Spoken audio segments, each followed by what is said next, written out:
সিম card কেনার system গেল পাল্টে। শুধুমাত্র হাতের আঙ্গুলের ছাপ নয়, এর সঙ্গে সঙ্গে কিন্তু আপনার ফেস আইডিও প্রয়োজন হয়ে থাকবে।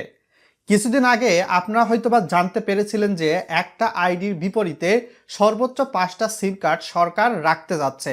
নির্বাচনের আগেও যদিও এটা তারা কার্যকর করতে চেয়েছিল, কিন্তু দেশের বিভিন্ন সিম কোম্পানি এবং সাধারণ গ্রাহকদের জনমতের কারণে কিন্তু এটা সম্ভব হয় নাই। তো এখন থেকে যেই প্রযুক্তিটা নতুনভাবে নিয়ে আসা হচ্ছে সেটা হচ্ছে হাতের আঙ্গুলের ছাপের সঙ্গে সঙ্গে ফেস আইডি। ফেস আইডিটা কি? মূলত এটি হচ্ছে ফেস রিকগনিশন। ভিডিওটা লাইক করে চ্যানেলে নতুন দর্শক হয়ে থাকলে সাবস্ক্রাইব করে দিবেন বন্ধুরা। এটি কৃত্রিম বুদ্ধিমত্তার একটি উন্নতর স্থান বা প্রযুক্তি বলতে পারেন।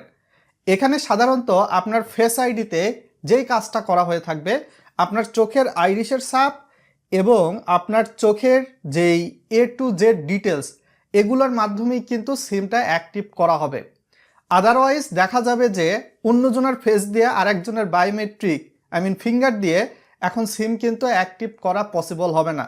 বিটিআরসি প্রায় 1 বছর ধরে কিন্তু এই প্রযুক্তিটা নিয়ে কাজ করা শুরু করে দিয়েছে।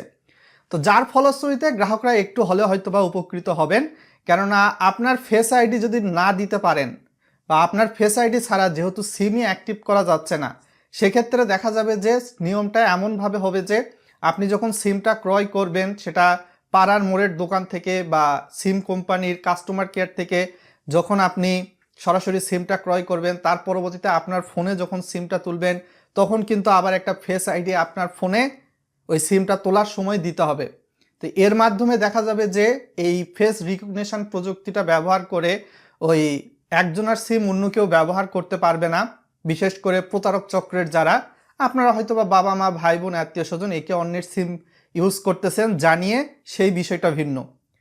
তো বিটিআরসির এই সিদ্ধান্তটাকে আপনারা কেমনভাবে দেখতেছেন এবং ফেস আইডি নিয়ে আপনার কি মতামত ভিডিওর কমেন্ট বক্সে জানাতে পারেন। অনেকে হয়তোবা বলতে পারেন যে আমি ভোটার হয়েছি 18 বা 19 বছর বয়সে, আমি যখন 50 বছর বা 40-30 বছর বয়সে গিয়ে আমার যেহেতু ফেস আইডিটা নিবে, আমার কি চোখের আইরিশের ছাপ এগুলা মিলবে, ফেস আইডি মিলবে এনআইডি সার্ভারের সঙ্গে? তাদেরকে বলতে চাই ভাই, এটা হচ্ছে বায়োমেট্রিক যে ফিঙ্গারপ্রিন্টটা রয়েছে এটার তারও উপরের স্টেপ, অর্থাৎ লেটেস্ট একটা প্রযুক্তি ফেস রিকগনিশন। তো সেক্ষেত্রে আপনার বয়স, আপনি জীবিত থাকা অবস্থায় আপনি সিম ক্রয় করতে পারবেন।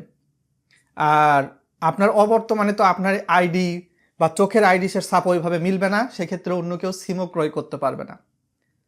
তো অতি শীঘ্রই সিদ্ধান্তটা আসতে যাচ্ছে বিটিআরসির পক্ষ থেকে, যেমনটা ফিঙ্গারপ্রিন্টের কিন্তু পরিবর্তন হয় না।